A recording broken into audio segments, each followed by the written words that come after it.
This is the largest selling cigarette brand of the world since the 1970s. Largest single selling cigarette brand in the world. It's owned by a company called Philip Morris and Company.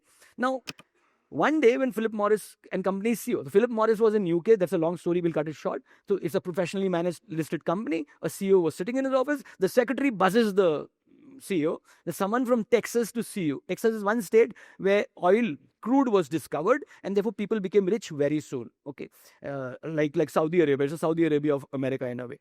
So he was ushered in, tea served, etc. So the CEO asked him, "Gentlemen, what brings you here this early this morning?" He said, "Look, we've been toying with this idea of buying over, acquiring your company." Now he got a shock. 7, 8 in the morning. They start work early. Okay, so 8 in the morning, someone is there to buy over my company.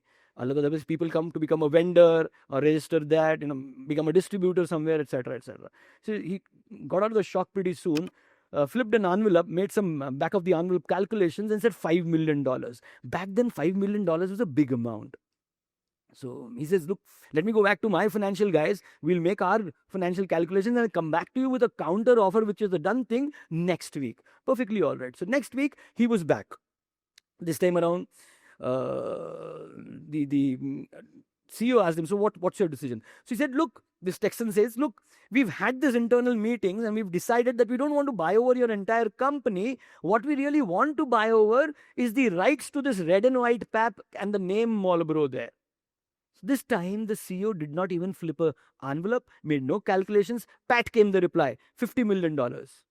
Now, it was a time for the Texan to get shocked. When I wanted to buy over the company, you said $5 million. And when I wanted to buy only the rights to this, why $50 million? That's when he got up, the CEO.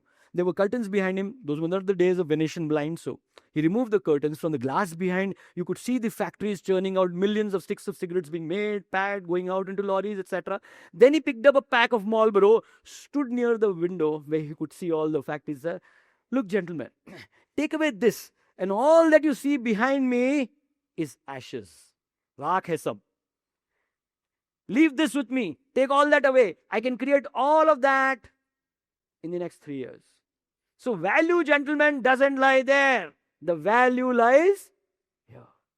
Even today, when I relate the story, I have goosebumps.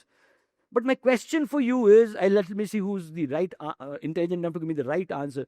Why did he say the value lies here? Think.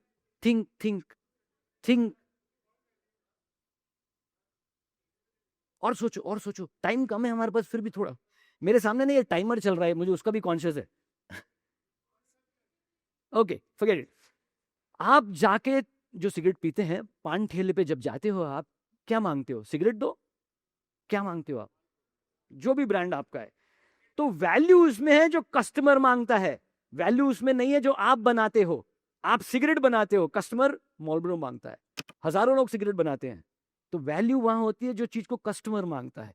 Always understand this. अगर आपका product वो है जो customer बोलता है, एक ये दे देना वायर का रोल, तो आपने वैल्यू क्रिएट नहीं की. फिर जो सबसे सस्ता बेचेगा, जिस डिस्ट्रीब्यूटर को सबसे ज्यादा डिस्काउंट देगा, उसका माल शेल्फ पे रहेगा. उसका इंडियन मेंटालिटी में आज भी यही सबसे बड़ी दुविधा है. And most SME sector people who reach out to me, this is their problem, because the distributors and the dealers are squeezing them by their whatever. Alright,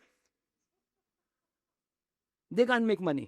They can't make money because that guy owns the customer. The one who owns the customer owns the value chain, owns the profits. Get that very clear. So you need to own your own customer. That is the bottom line. In fact, एक घर पे जाके experiment करना. Lots of males in the hall. I'm sure most of you all shave. You will have a can of Gillette at your place. Most of the most used foam today in India is Gillette, owned by P&G. Just flip the can. Look at what is written behind it. Brand owned and marketed by P&G, manufactured at some Midas industry here, some there, something of that kind will be written there. This is the entire marketing book. You don't need to read the Kotler, the Bible of marketing. This one line should be enough for you. It says, what is valuable, I own and do. What is not valuable is contract manufactured. I don't care about it.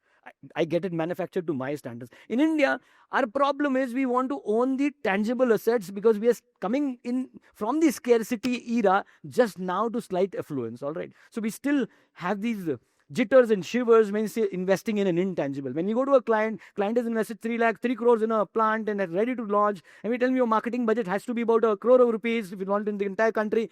He looks at it as if, some kind of a dacoity is happening at his place, and you some dacoits out there to fleece him of money. You're not giving that money to me. You're investing it in your own brand. And if you don't do it, then how will people come to know about it? How will they buy it? Distributors are again going to take advantage of you. So this part has been understood by Westerners very well. And if you say quality ka problem hai, none of Apple's products are manufactured by them. They're the world's example of the first factoryless company. Every product, ultra superior, agreed? Absolutely superlative. Not a single product manufactured by them. They take care of the design, R&D, buying over companies for patents, etc., and marketing. That's it. Everything else is manufactured outside. The dirty job is done by someone else. I'm not saying it's not wrong to do it. Okay, if you're good at manufacturing, very good. But if you want to extract true value, true potential of what you're manufacturing, you will need to have your brand sooner.